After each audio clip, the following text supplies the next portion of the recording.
यशोमती मैया के नंद लाला।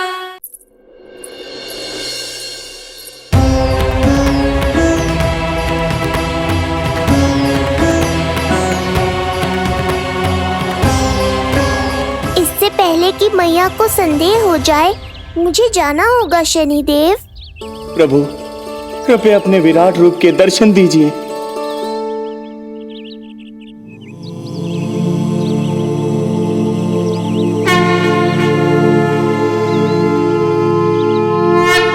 सशंख चक्रम सकिरीट कुंडलम सपीत वस्त्रम सरसीरुहेक्षणम् सहारवक्षस्थलशोभितौस्तुभम् नमामि विष्णुं शिरसा चतुर्भुजम्।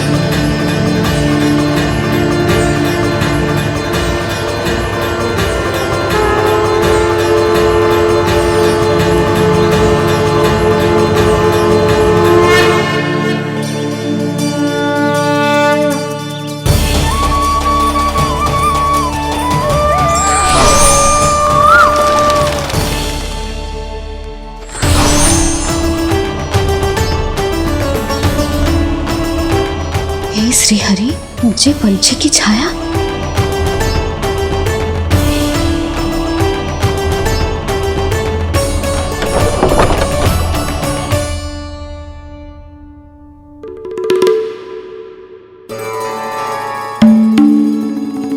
यशोदा, क्या हुआ? क्या देख रही हो? क्षण भर को लगो जैसे लल्ला की ना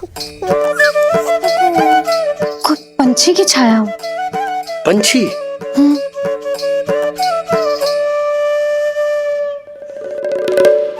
अब ना, मुझे तो लग रहा है जो गिलहरी की छाया।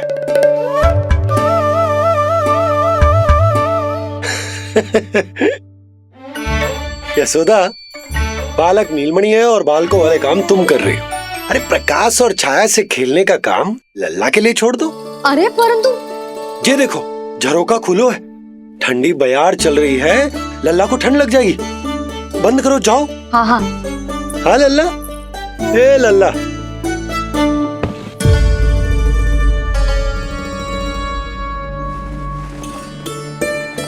आज सब कितने सज धज के आए थे तुझसे मिलने के लिए, जैसे दीपावली हो। है ना लल्ला? सिवाय इनके देखो,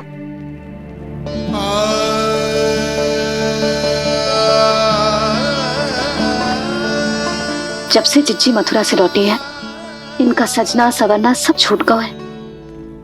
मैया, तब तो हमें अवश्य ही कुछ करना चाहिए। सुनो जी, हमें अवश्य कुछ करना चाहिए। जे इसे देखो, ना तो जे थको है, ना इसकी आंखों में नींद है। हो सकता है इसका भी मन हो अपनी बड़ी माँ से बात करने का।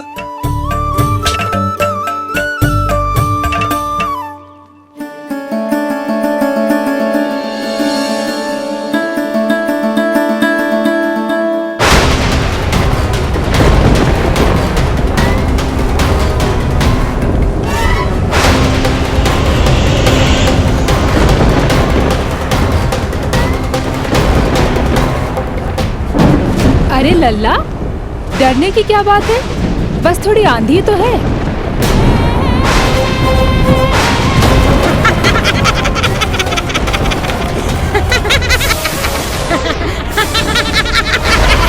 लल्ला, लल्ला, लल्ला, लल्ला।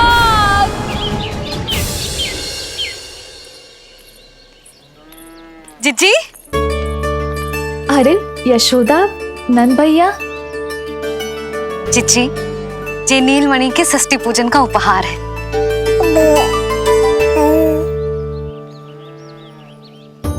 यशोदा, नंद भैया, मैं आप दोनों की भावनाओं का सम्मान करती हूँ।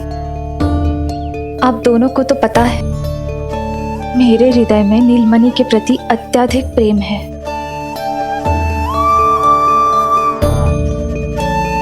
यशोदा, तुम तो जानती हो मैं ऐसे वस्त्र नहीं पहनती। स्त्री का श्रृंगार उसके पति से होता है और मेरे पति तो उस महादुष्ट कंस के कारागार में बंदी है। ऐसे में इस रास रंग का झूठा दिखावा कैसे करूं नंद भैया? अभी समय नहीं हुआ है, इसीलिए विवश हूँ। पर आपका दुख मैं भली भांति समझता हूँ बड़ी माँ। दिन रात ये भय लगा रहता है कि कभी भी उस कंस के सैनिक आएंगे और मेरे पुत्र को मुझसे दूर ले जाएंगे। इस आशंका में मैंने उसका बालपन भी खो दिया है। उस नन्हे से बालक को 4 दीवारों के भीतर बंद करके रखा है मैंने। थोड़ी देर और, बस तेरे बाबा अब भी आते ही होंगे।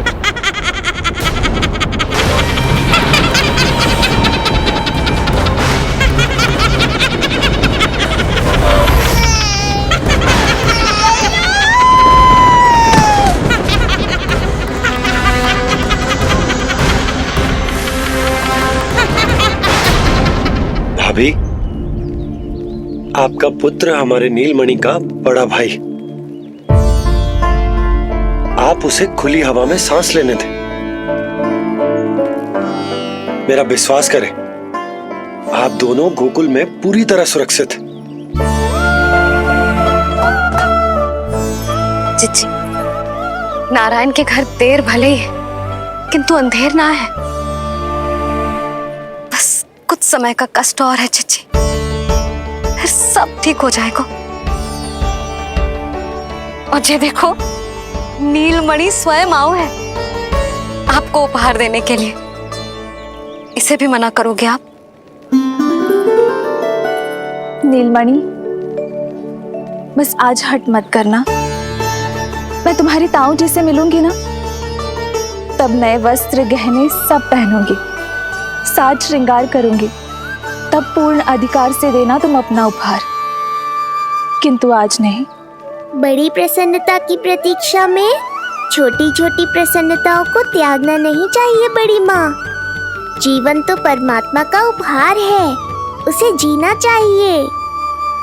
चिच्ची, बड़ी प्रसन्नता की प्रतीक्षा में जीवन की छोटी छोटी प्रसन्नताओं का त्याग ना करना चाहिए।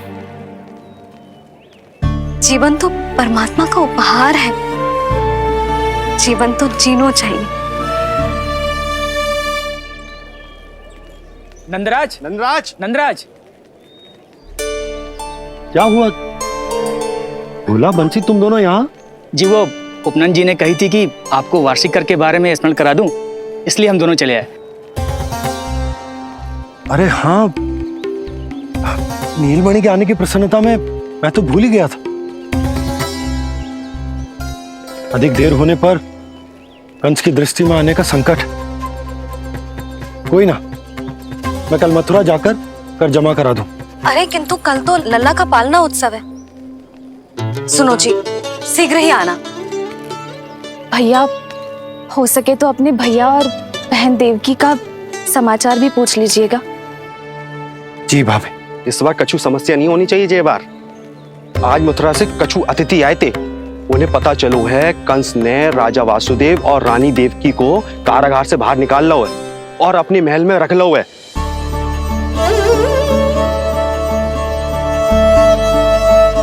ये तो अत्यंत शुभ समाचार है।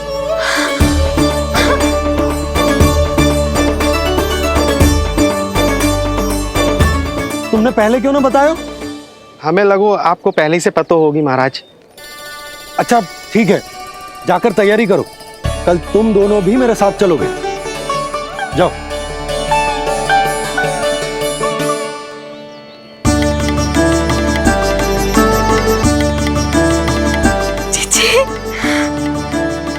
भाभी, यशोदा ने कहा था ना कि नारायण के घर देर अवश्य है, परंतु अंधेर ना है। प्रतीत होता है हमारा नीलमणि सबके लिए सौभाग्य लेकर आया है। सच्ची भाभी, नारायण का वरदान है जय बालक। भाभी, अब हमें चलना चाहिए। और हाँ, कल वसुदेव भैया और देव की भाभी से बिना मिले वापस ना आऊंगा मैं।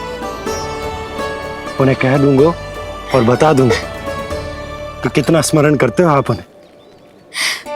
चिच्ची, शुभ समाचार मिलो है। अब तुझे उपहार स्वीकार करना पड़ेगा।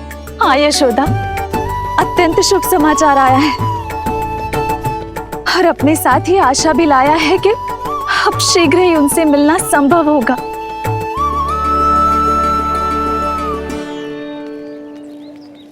तुमने सत्य कहा था यशोदा, जीवन जीना चाहिए। मैं भी जीऊंगी, छोटी छोटी प्रसन्नताओं को मनाऊंगी, अपना ध्यान रखूंगी, फिर से सजूंगी, संवरूंगी। अब जब वो मुझसे मिलने आएंगे, उनका स्वागत करूंगी। उन्हें वैसे ही मिलूंगी जैसे जैसे उन्हें छोड़कर आई थी। मैं आपको आपके दुख से मुक्ति दिलाऊंगा।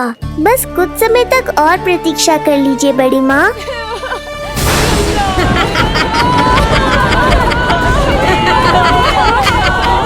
कब तक बचेगा शिशु विष्णु? आज नहीं तो कल तू मेरा निवाला अवश्य बन जाएगा। कल तुमसे भेंट होगी पूतना। कहाँ है तू शिशु विष्णु? शीघ्र ही तुझे आहार बनाऊंगी मैं। तुमने बहुत दुष्कर्म कर लिए पूतना। अब तुम्हारे आतंक का अंत करूंगा मैं।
चिंता क्यों करती हो मैया? मैं हूँ ना।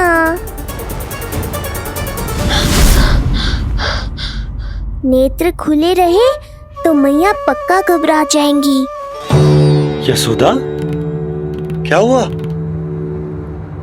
अरे बोलो ना, कोई बुरा सपना देखो। ना, स्वप्न तो ना था, किंतु मेरा मन बहुत घबरा रहा है। ऐसा लगो जैसे नीलमणि को कुछ। ये देखो, नीलमणि तो शांति से सो रहा है। तुम ना व्यर्थ ही व्याकुल हो रही। बाबा सही कह रहे हैं मैया, कुछ नहीं होगा मुझे। सुबह होने में अभी समय है। व्यर्थ की चिंता को झटक सो जाओ। अच्छा, ऐसे कैसे झटक दूं चिंता? नींद अचानक खुलो है मेरी। इसका अर्थ है अवश्य ही कोई बुरी दृष्टि है मेरे लल्ला पर।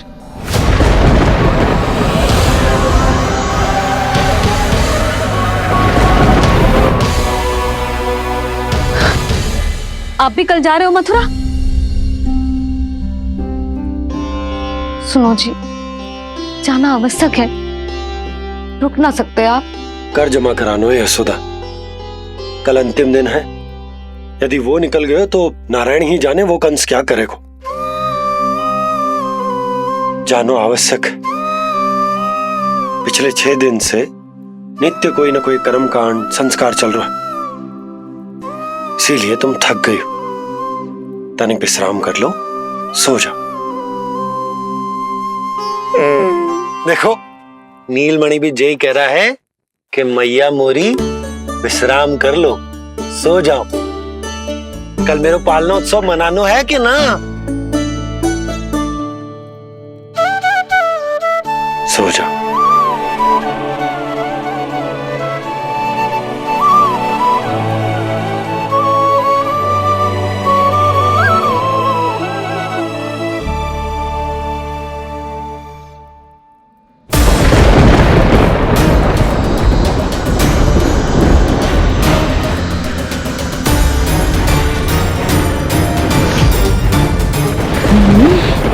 शिशु की गंध। पर अब तो भूख भी मिट गई है। एक रात का समय बचा है बालक, जी ले। कल सूर्य की पहली किरण के साथ अंतिम सांस लेगा तू।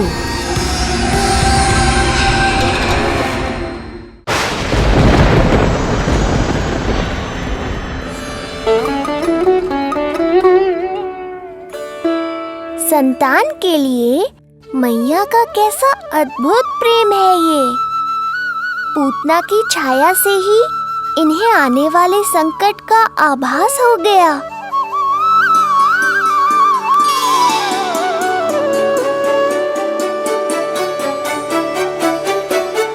जब कोई बैलगाड़ी से यात्रा करता है तो गाड़ी पर चढ़ते ही सामान की गठरी नीचे रख देता है। उसे पूरे समय अपने सिर पे ढोते हुए यात्रा नहीं करता। उसी प्रकार आप भी अपनी चिंता की गठरी मुझे सौंप दो मैया, मैं सब संभाल लूंगा। जैसे आप थपकी देकर मुझे सुलाती हो, वैसे ही आज मैं आपको सुलाऊंगा।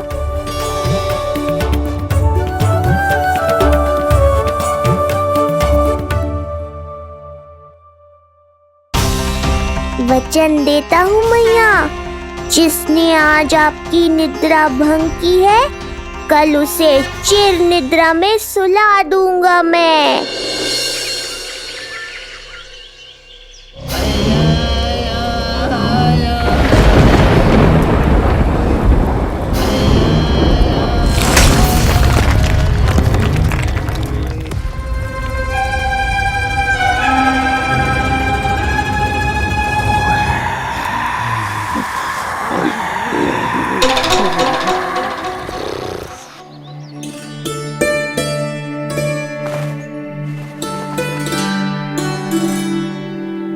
गाड़ी तैयार है नंदराज जी।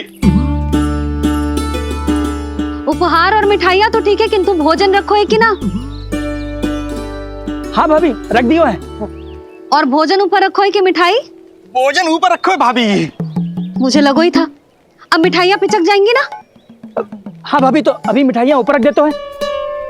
क्या होगा बंसी भैया, फिर मिठाइयों का रस भोजन में चला जाएगा ना। मैया ऐसे पूछताछ करोगी तो हड़बड़ा तो जाएंगे ही। अरे भोला बंसी, अरे भोजन और मिठाइयों को अलग अलग रखो भाई। यही कह रही हो ना यशोदा?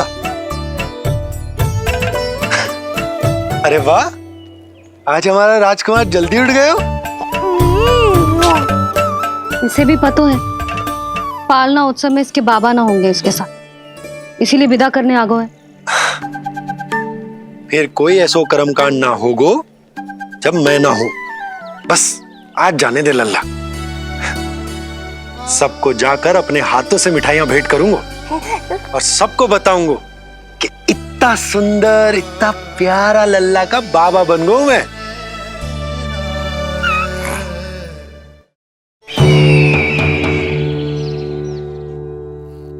भैया के अत्याचारों की कोई सीमा ही नहीं। हमारे पुत्र को ढूंढने के लिए अब उन्होंने पूतना को आदेश दिया है। वो केवल महाभयंकर ही नहीं बल्कि मायावी भी है। हमें किसी भी प्रकार से ये सूचना गोकुल भिजवानी होगी। सत्य कह रही हो देवकी, मुझे भाई नंद को किसी भी तरह सावधान करना ही होगा, किंतु कैसे? हमारे लल्ला के बारे में जानकर सबसे अधिक कौन प्रसन्न होगा पता है? वसुदेव भैया। सत्य कहा आपने।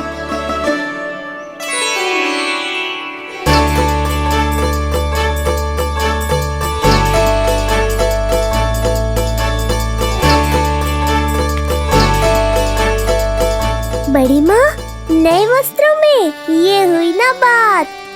बहुत बहुत अच्छी लग रही हो रोहिणी जीजी, सच्ची।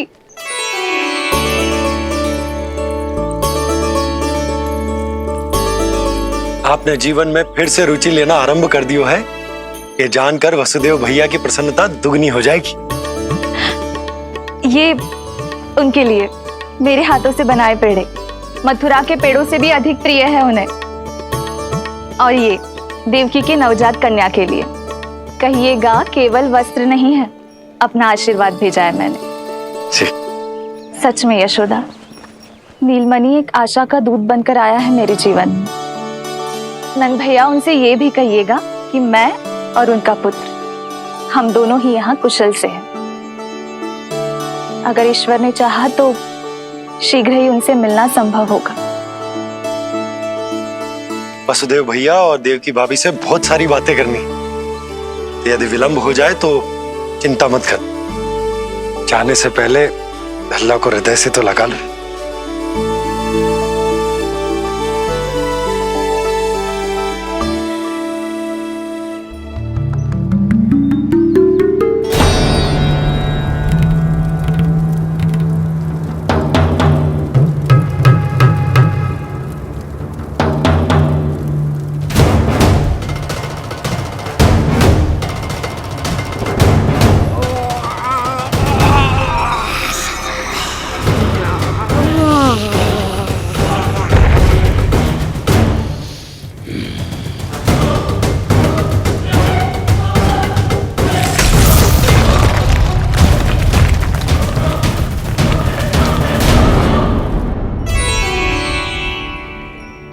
कछु विचित्र सो क्यों लग रहा है मुझे?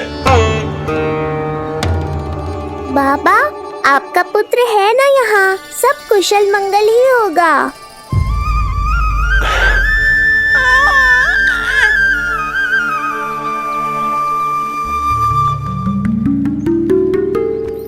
चलता हूँ।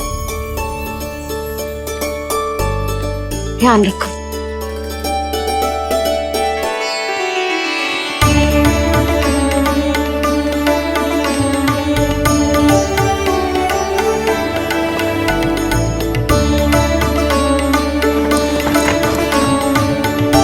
जय राम जी की।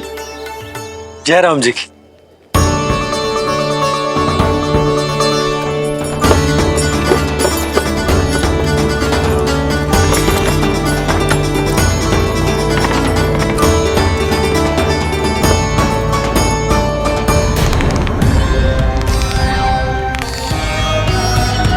कहाँ से आरंभ करूं आज? ब्रजपुरा, रानी घाट, देतिया, बरसाना या गोकुल?